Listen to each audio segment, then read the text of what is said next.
ኣብ ትግራይ አንጻላልዩ ዘሎ ደበና ኪናት ንምትራፍ ከም ተጋሩ ዘለውና ፍልልያት በምዝባብ ንህልውና ድሕነትን ህዝቢ ትግራይ ክንብል ጸገምና ብዘተ ክንፈትሕ ይግባእ ክብል ውድብ ሳልሳይ ወያነ ትግራይ ገሊጹ። ሰራዊት ኤርትራ ናብ ከተማ ሸራሮ ኣትዩ ብዛዕባ ዝብል ሓበሬታ ምሕዳር ከተማ ሸራሮ መልሲ ሂቡ። በማዕኸናት ዜና ቱርኪ ከም ዝሞቱ ዝተገለጹ ፕሬዝዳንት ሕቡራት ዓረብ ኤሚሬትስ ክቡር ሼክ መሐመድ ቢን ዛይድ እንኳዕ ደስ በለኩም ኢሎም። ሰላም ከመይ ውዒልኩም ዝኽበርኩም ተኸታተልቲ ቀርፋ ሚድያ ምሳና ስለ ዝኾንኩም ኩሉ ሰዓት እንዳመስገና ናብ ዝርዝራቶም ክንኣቱ። ኣብ ትግራይ አንጻላልዩ ዘሎ ደበና ኹናት ንምትራፍ ከም ተጋሩ ዘለውና ፍልልያት ብምዝባብ ንህላውን ድሕነትን ህዝቢ ትግራይ ክንብል ጸገምና ብዘተ ክንፈትሕ ይግባእ ክብል ውድብ ሳልሳይ ወያነ ትግራይ ገሊጹ። እቲ ውድብ ነቲ ዝገለጸ ህልው ኩነታት ትግራይ ንምግምጋም ላዕለዋይ መሪሕነት ውድብ ሳልሳይ ወያነ ትግራይ ዘለዎ ጸገም ንምፍታሕን ዓሊሙ ኣብ ዝገብሮ ምይጥ መሰረት ገይሩ ንመራኸብቲ ሓፋሽ ኣብ ዝሃቦ መብርሂ እዩ። ህልው ኩነታት ትግራይ ዝምልከት ሰፊሕ ምይጥ ዝገበረ እቲ ውድብ ኣብ ትግራይ አንጻላልዩ ዘሎ ደበና ኲናት ንህዝቢ ትግራይ ናብ ሓደጋ ዘሳጥሕ ከም ዝኾነ ሓቢሩ ኣሎ። ነዚ ስዒቡ ዝመጽእ ዘሎ ኲናት ኢድ ኣእታውነት ደጋውያን ሓይልታት ብምህላው የጋድዶ ከም ዘሎ ዝሓበረ እቲ ውድብ ከም ቀንዲ ምኽንያት እቲ ጸገም ዝበሎ መንግስቲ ፌደራል ብሕግን ስርዓትን መሰረት ግዛኣት ትግራይ ናብ ንቡር ብዘይምምላሱን ውዕል ፕሪቶርያ ብዘይምፍጻሙን እዩ ክብል ዋይሱ።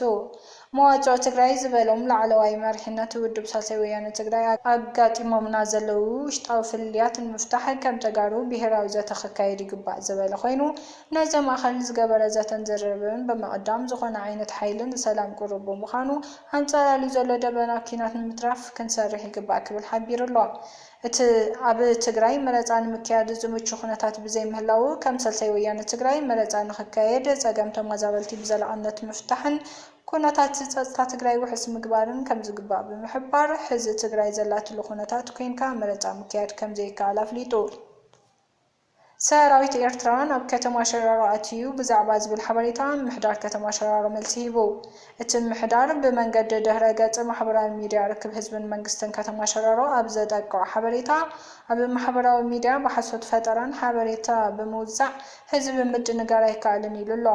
ኣብ ከተማ ሸራሮ ሰራዊት ኤርትራ ወይ ሰራዊት ሻዕብያ ኣትዩ እናተባህለ ክንዛሕ ዝውዕለ ሓበሬታ ሓሶት ኣብ ባይታ ዘየለ ብዕራይ ወለዶ ሓበሬታ ምዃኑ ኩሉ ህዝብና ክፈልጥ ንደሊ እውን ኢሉ።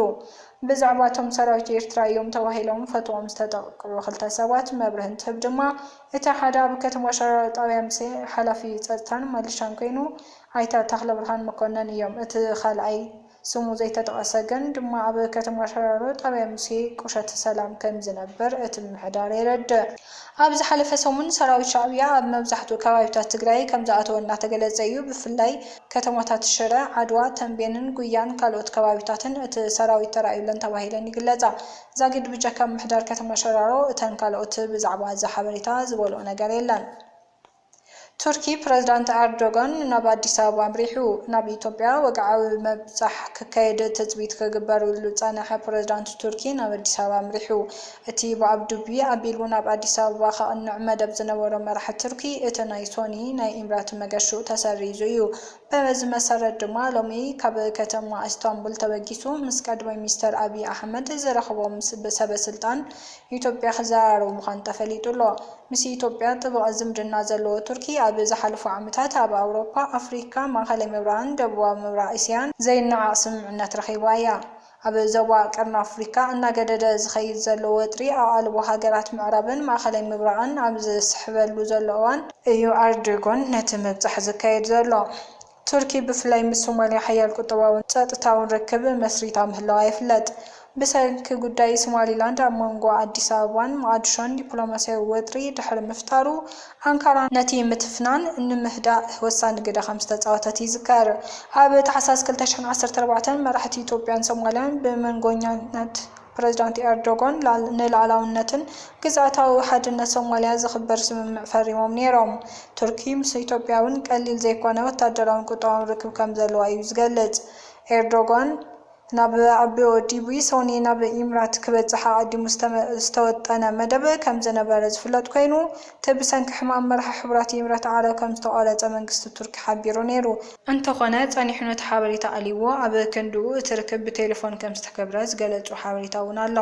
ክልቲኦም መራሕቲ ኣብይን ኤርዶጋንን ንግዚኡ ብንጹር ዘይተገልጸ ስምምዓት ድሕሪ ምፍራሞም ጋዜጣዊ መብርሂ ክህቡ ምዃኖም ኣገልግሎት ዜና ቱርኪ ኣንዳሉ ጠቒሱ ኣሎ። ፕሬዝዳንት ሕቡራት ዓረብ ኤሚሬትስ ናይ እንኳዕ ኣብጽሕኩም መልእኽቲ መሓላሊፎም ብማዕኸን ዜና ቱርኪ ከም ዝሞቱ ዝተገለጹ ፕሬዝዳንት ሕቡራት ዓረብ ኤሚሬትስ ክቡር ሼክ መሐመድ ቢን ዛይድ አል ናህያን ብምኽንያት ሓድሽ ዓመት ሊኖር ናይ እንኳዕ ኣብጽሕኩም መልእኽቲ መሓላሊፎም ብዛዕባ ሜቶም ተባሂሉ ዝተዘርግሐ ሓበሬታ ዝበልዎ ነገር የለን።